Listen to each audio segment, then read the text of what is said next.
Today was a bloodbath for growth stocks and high beta stocks. Trust me, I would know. That's my whole damn portfolio. So I want to talk a little bit about the mentality on days like today, how you deal with large drawdowns, rotations, and pullbacks. I have some thoughts that I shared with the Discord earlier, but I want to share also here on the wider channel. And I want to look at Big Bear AI, Rigetti, and ACHR Aviation. And the reason I want to look is there are certain stocks that I watch very closely when the market pulls back, when growth stocks pull back, because they kind of strip down to their real supports, not their bullish or really bullish supports, but they kind of come down to, okay, this is where sellers are getting stingy about letting a stock go. And I was very surprised with some of the things we're seeing. I want to share some of my mentality on days like this.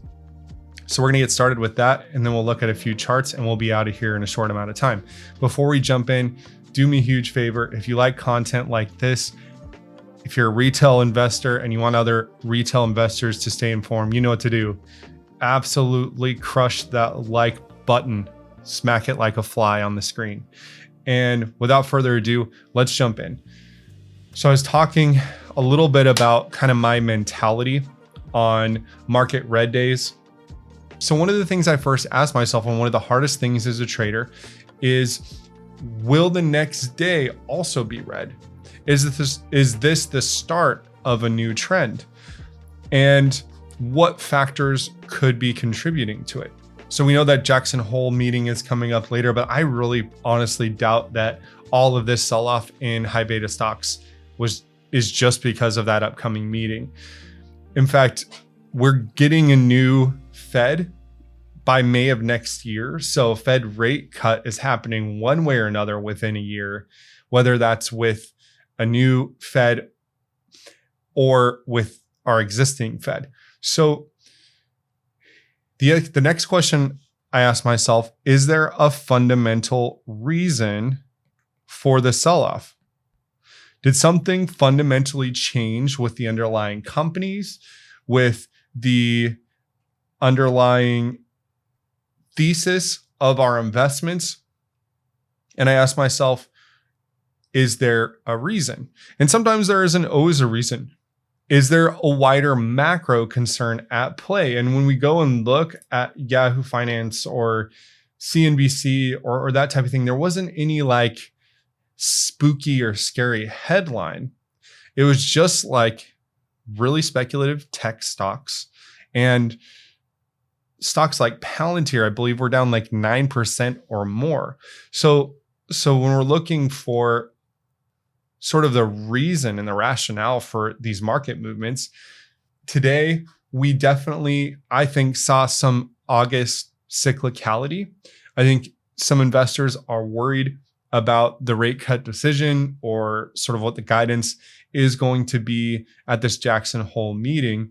I tend to lean more bullish, and the market splits at about 70-30. So about 70% of the days, market tends to do better, 30% tends to draw down. And today was an example of a day where there was some pretty serious drawdown. In fact, for my personal portfolio, which is a heavy growth portfolio, this was potentially the worst day since probably March or April. Now, what do you do? Well, first of all, you look at charts, and it's also a good opportunity to evaluate entry points on potential tickers that maybe you've been considering. Maybe there's some pullback that gives them more interesting entry points. So a couple that I wrote down today were ONDS, Rigetti, ACHR, IONQ.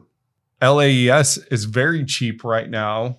Airship and Veritone all pulled back in major ways, and all are at a more attractive entry point.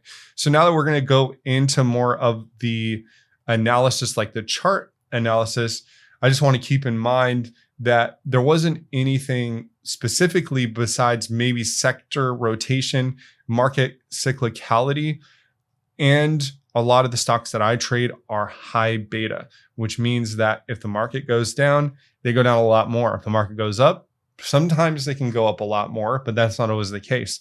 So today was definitely a cooling off for a lot of big stocks.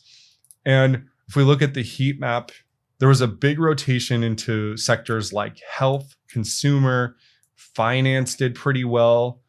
And the Dow was actually green for a lot of the morning. Home Depot was up 3%, but all the tech names that have been so hot layly got absolutely hammered.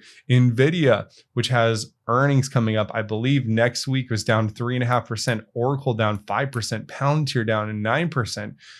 AMD, all these stocks that have been running.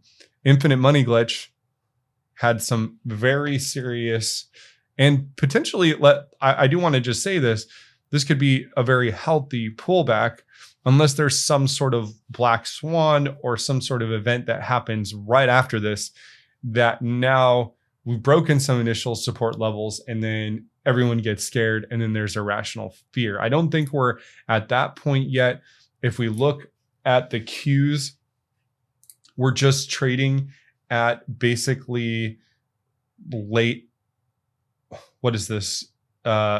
August levels, like late July levels. We haven't really given a whole lot back in the Qs. And if we look at the VIX had a little bit of a spike today, up 4%. But if you look to the left, nothing like August where it jumped to 22. And if you look further to the left, 57, 58. So the VIX still relatively remains under control. So the volatility story really isn't too compelling to me. And then we look at just the overall story with Ukraine and Russia and waiting for answers. And we saw that NASDAQ was down 1.5%, Russell 0.78 down. The Dow actually closed green and the S&P was down 0.5%. So I want to get into specifically tickers and how I play this on days like this. So first of all, to just reiterate, I'm not a financial advisor. I just do my best in the market. I don't make decisions right all the time. You should always do your own research and do your own due diligence when you enter any sort of trade. Don't just listen to me or listen to any other YouTuber. You got to do that yourself. So for Rigetti specifically, I remain very interested in the $15 strike. I think we have had now for a considerable amount of time, and this is the advantage of covering a certain stock over and over and looking at the chart every day. We've had for a considerable amount of time since we had the 36 qubit announcement where we went up to 1750, and then there was drawdown to this 1360 where we gave it all back. And then we have exploded recently. This is a couple trading days ago to $18. And now we're back at $15. But what has happened along the way is we've had 15 come into play in a major way as a round number, a psychological level. It seemed to hold there. So I already have positioned myself with 2026 leaps for January 2026. And I added to that position today because on days like this, where everything is going red, if you're still bullish or if the underlying thesis, if you still believe a stock is going to go up, then options tend to be much cheaper on days like this, especially bullish directional options. So Archer is a really similar setup for me.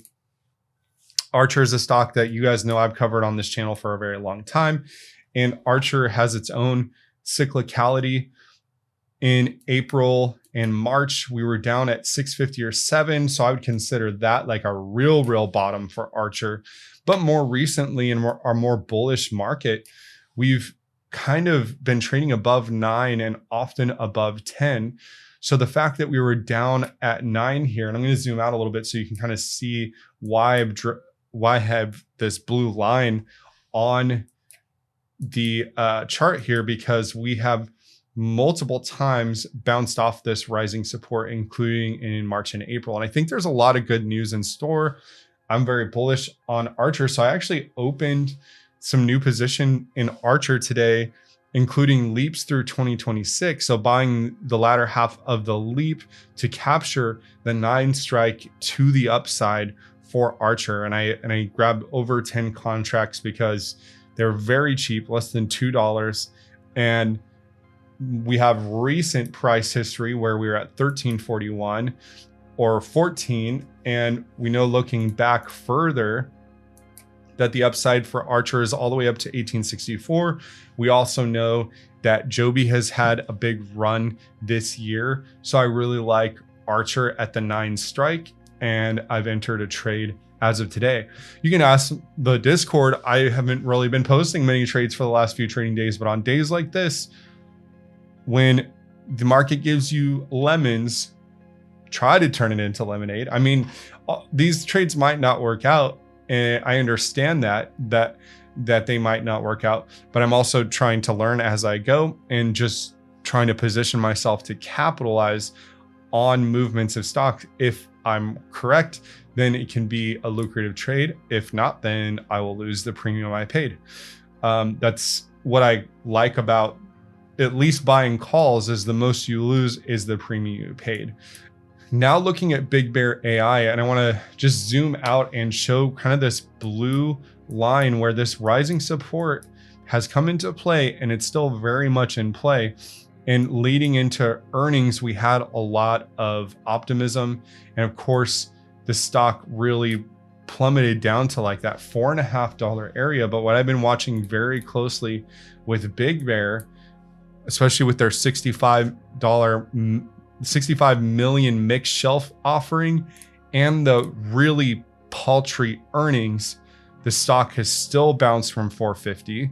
Remember, this is a stock I've been in since the 2s, and it's holding 550 and 6, which has me raising my eyebrow that there's more here than meets the eye. The numbers aren't the only thing in this story. So I didn't buy any options on Big Bear today, but I added a few more shares. I already have accumulated a lot of shares, but on days like this, you have to do your best to look through the market. And what I mean by that is look at how stocks you've been following for a long time act on days like this. Do they sell off? Like in the case of Palantir, which is a stock that I have been slowly de-risking. Palantir was $190 a share on August 13th. And today it closed at 156. That is a $40 per share loss. So how are your favorite stocks trading, and what are they doing? And we know that the Palantir has been trading at a rich valuation for a while. So is that valuation starting to catch up to it? It filled this earnings gap, and it's now trading under its pre-earnings, which it had a fantastic earnings. Having a growth portfolio means you have to be able to take the swing. So if you can't take the heat, you got to get out of the kitchen. This is a great reminder that any stock I talk about on this channel, or any growth stock that any YouTuber talks about, it can have days like today where 5, 6, 7, 8, 9%. Palantir, the wonder child of the stock market, down 9 to 10% in one day on no real news. Like the US didn't start a war with someone. It's a very interesting day. I'd love to hear what you all think in the comments. I've been giving this a lot of thought. Hope you found this useful. And yeah, let's keep the conversation going in the comments. We'll see you in the next one.